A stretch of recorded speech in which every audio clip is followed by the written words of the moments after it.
Yo guys, welcome back to Cryptoria. So I'm going to be covering Quant, but before I do, I'll appreciate if you like, subscribe and turn on bell notifications so you know when I upload.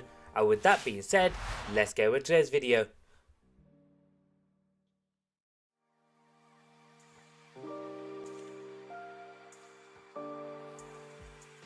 So what is the Quant network? Their goal is to connect blockchains and networks on a global scale without reducing the efficiency and interoperability of the network. It is the first project to solve the interoperability problem through the creation of the first blockchain operating system. The project is built on an operating system, distributed ledger technology, and over-ledger network for connecting different blockchain networks. The main aim of Quant using Overledger is to bridge the gap that exists between different blockchains. Overledger allows developers to build decentralized multi-chain applications for their customers. For developers to build an M app on their network, they must hold a certain amount of Quant tokens, QNT. So the values of Quant is being innovative, understand the value of trust, to solve problems, continuous self-evaluation, learn to adapt, and care and respect the environment.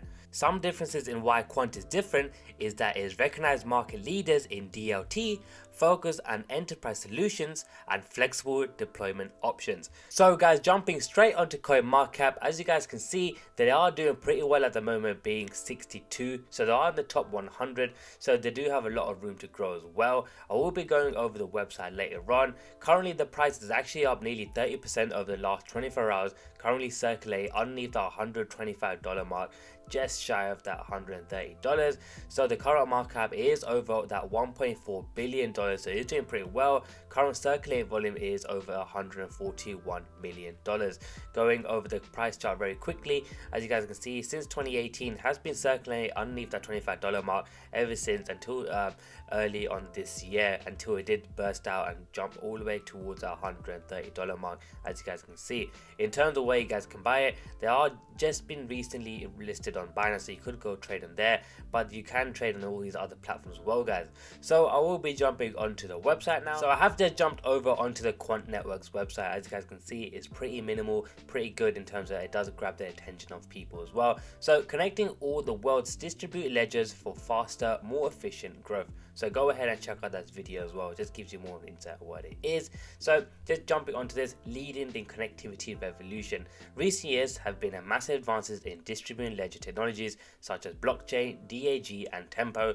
The result is a significant shift in the way individuals and organizations connect and interact with each other, enabling them to exchange information and assets securely, simply, and cost effectively. Go ahead and check out the rest of that as well. Unlock the true value of DLTs at a single stroke.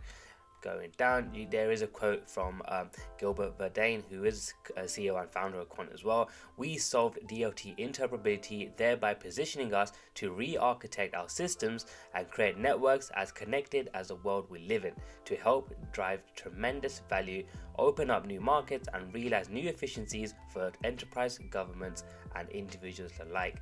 So it is pretty good in terms of what they're trying to do, connected with the world-class partners. So they have huge partners such as Nvidia, Hyperledger, and so on, Oracle as well. So they are pretty huge. In terms of recent news, you could go check out their press release and announcements as well, guys.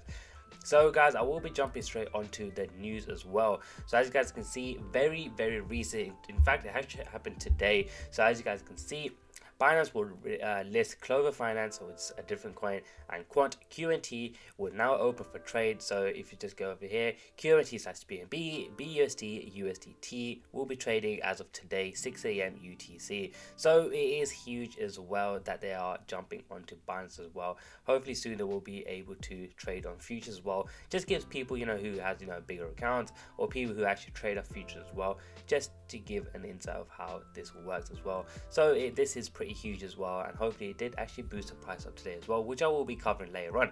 So guys, I will be jumping onto the price analysis now. So guys, what everyone's been waiting for, the price analysis. So guys, just before I jump into the short-term and long-term analysis, I just want to highlight for the last 6 months, this coin has been doing pretty well. As you guys can see, it has been bullish ever since, even during the crash of the market and so on, has been doing very good, has been outperforming everything. If anything, this coin's been doing really well compared to, you know, other coins as well. So I just want to highlight that. I just jumped onto the monthly just to show you that. So jumping into the long term, I have jumped onto the weekly time frame just because there isn't much analysis shown with the graphs on, you know, TradingView at the moment. So as you guys can see, there was that support formed around that level here where that 61.8 level fib has been formed. As you guys can see around here, around that $70 mark, has broken this level of resistance around that $85 mark, and it has been going up ever since. So it has actually done that full retracement level over here. So what it might do now is actually go beyond this, retrace back, cause that level of support around that $130 mark, and then go towards that $160 mark, especially for the long term. That is what I think. Or what it might do is just completely, you know, it's already respected the fib, but it might not respect the full fib retracement. It might just retreat back towards, you know, around that $90, $80 mark here, and then go back up towards those highs. So that is what I think in terms of long term. Jumping onto the short term, as you guys can see, I have jumped onto the 4-hour time frame, and you can see this resistance level formed around that $98 mark, around the $98, $95 mark, and it has broken it, as you guys can see here, and it has been going up ever since. And if anything, it has caused that all-time high level around there, over there. And what I might do now, either just completely go beyond that, go past breaking that all-time high, go towards that $150 mark, or what I might do is come down, break these level of supports around that $108 mark, going down, completely breaking this level of resistance here as well, and these supports, going down towards these level of supports around that $88 mark, $84 mark, then going back up, maybe retest and going back straight down towards, you know, these level of supports around that $68 and $70 mark. Or what it might do is retrace back to this resistance level, cause that level of support, and then going back up towards that all-time high, and then going beyond that as well. So guys, hopefully that gives you a bit of a rundown of what I think of the long-term and short-term analysis. Let me know what you guys think. Make sure you smash that like button, subscribe, and turn on bell notification for all future videos. And with that being said, I'll catch you guys in the next video.